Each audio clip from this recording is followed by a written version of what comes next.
ये बात है first half of 20th century की, जब चाइना की तेजी से बढ़ती आबादी की वजह से चाइना की सिटीज बहुत तेजी से फैल रही थी। इन सिटीज को आबाद करने के लिए लोगों ने बहुत तेजी से घर बनाने शुरू किए। इन घरों की वजह से शहर तो आबाद हो गए लेकिन जंगल वीरान हो गए।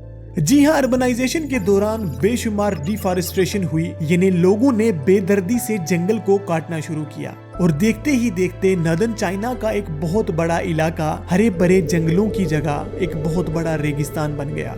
चाइनीज गवर्नमेंट के ऑफिशियल सर्वे के मुताबिक चाइना का लगभग हर साल 3006 किलोमीटर स्क्वायर हरा भरा एरिया डिजर्टिफिकेशन यानी रेगिस्तान में तब्दील हो रहा है, जिसकी वजह से चाइना का हर साल $50 बिलियन का नुकसान भी हो रहा है। और एनवायरमेंटल रिफ्यूजीज यानी वो लोग जो सूखा पड़ने की वजह से अपने घर बार छोड़कर दूसरी जगह शिफ्ट हो रहे हैं, उनकी तादाद भी कई मिलियन तक पहुंच चुकी है। इसके साथ साथ चाइना की वो सिटीज जो अभी तक रेगिस्तान से दूर थीं, वो भी सैंडस्टॉर्म यानी रेतीले तूफान से बुरी तरह से मुतासिर हो रही हैं। और बहुत बार तो ये तूफान चाइना की कैपिटल बीजिंग में भी लोगों का जीना मुश्किल कर देता है। इस सब का एक बड़ा कारण है गोबी डेजर्ट, जो कि चाइना और मंगोलिया के दरमियान मौजूद है। गोबी डेजर्ट दुनिया का चौथा सबसे बड़ा रेगिस्तान है। हमें ये पता होना चाहिए कि रेगिस्तान का टेम्परेचर बहुत ज्यादा वोलेटाइल होता है, यानी अगर दिन में यहाँ का टेम्परेचर 50 डिग्री से ज्यादा होगा तो रात में -30 डिग्री तक पहुंच जाएगा, जिसकी वजह से ना ही यहाँ कोई जानवर सरवाइव कर सकता है और ना ही पेड़ पौधे। लेकिन गोबी डिजर्ट का हार्श टेम्परेचर इसके आसपास की कंट्रीज के लिए उतना ज्यादा खतरनाक नहीं है जितनी ज्यादा खतरनाक चीज है इसकी कंटिन्यूस एक्सपेंशन या डिजर्टिफिकेशन।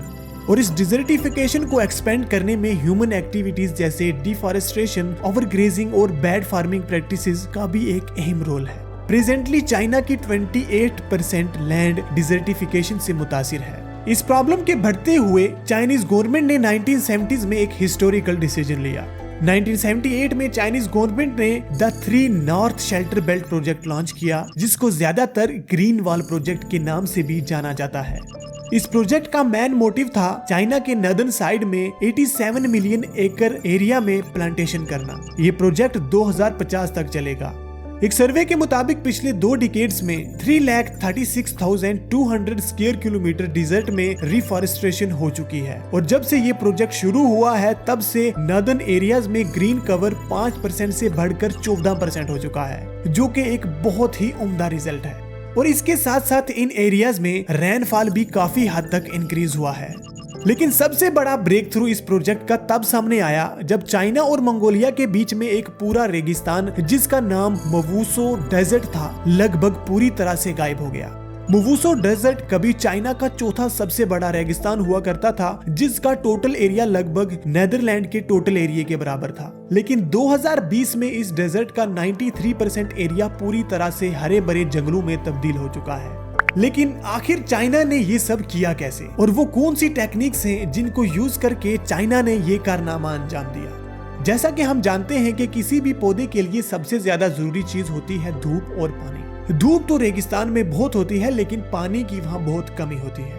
लेकिन रेगिस्तान में पेड़ पौधों की सबसे बड़ी दुश्मन होती है तेज हवा, जो रेत को कभी भी सेटल नहीं होने देती। यानी हवा किसी भी पौधे की जड़ों पे मिट्टी ज्यादा देर तक नहीं रुकने देती, और जड़ें एक्सपोज हो जाने की वजह से तेज धूप कुछ ही देर में पौधों को मार डालती है। और यही चीज साइंटिस्ट के लिए सबसे ज्यादा चैलेंजिंग थी।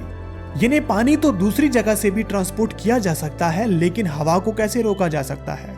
फाइनली साइंटिस्ट ने इस सब का सोल्यूशन ढूंढ लिया, और इस सोल्यूशन का नाम था व्हीट स्ट्रा चेकबोर्ड्स। इस टेक्निक में गेहूं का घास यानी व्हीट स्ट्रा को रेत में दबा के 1 मीटर स्क्वायर शेप ग्रिड बनाया जाता है, जैसा कि आप इस वीडियो में देख पा रहे हैं। इन ग्रिड्स को चेकबोर्ड्स कहा जाता है। ये ग्रिड्स हवा को रेत उड़ाने से रोकते हैं, यानी हवा के सामने एक तरह की छोटी छोटी वॉल्स बन जाती हैं। और फिर बारिश के मौसम में इन ग्रिड्स में बीज और फर्टिलाइजर डाले जाते हैं, और इस तरह जब रेत स्टेबल हो जाती है तो उसमें किसी किस्म के पेड़ या घास का उगना आसान हो जाता है।